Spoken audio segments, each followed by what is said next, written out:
worked on the disease to please a lot.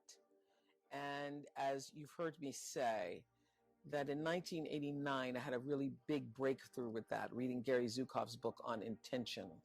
So I started literally living an intentional life where I don't make any decisions unless I think about what is my true, pure motivation for doing it, because I do recognize the law of cause and effect that says the intention informs even the cause, so that before you have an action, there is a reason for you taking that action. And the reason for the action is what's going to actually show up in your life on the other end. That's what's going to come back to you, that intention. So that helped me a lot with the disease to please, because I was always giving.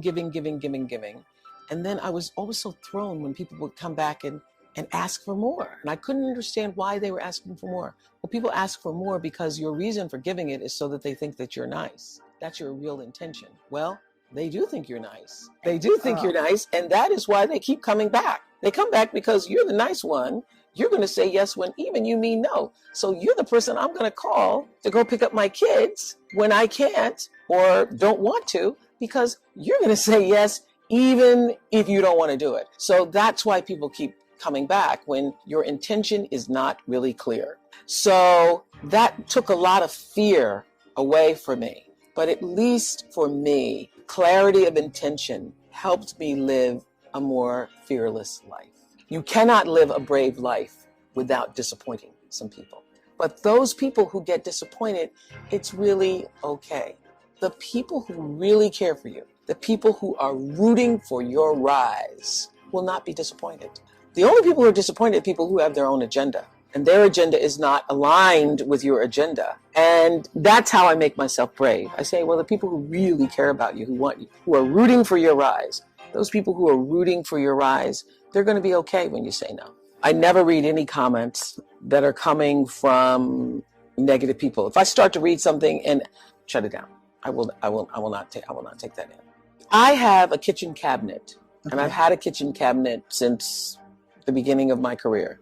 Different people have been in that kitchen cabinet over the years, but there are a few people who are my resource, who I know are going to tell me the truth. Your cabinet can go through all of those comments, because feedback is great and you can get it immediate now.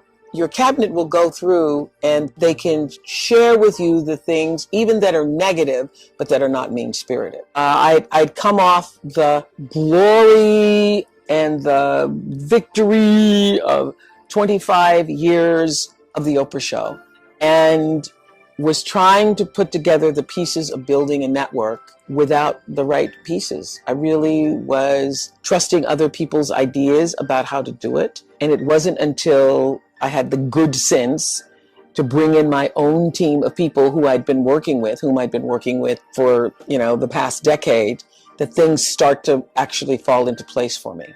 And, one of the great things about, for me, doing interviews all these years on the Oprah show and on OWN, was that I got to learn from other people's mistakes. So I paid really close attention to the stories, and I got to hear everything and everybody, all the theories and all the stories and all the layers and layers of dysfunction, along with people's victories and their triumph.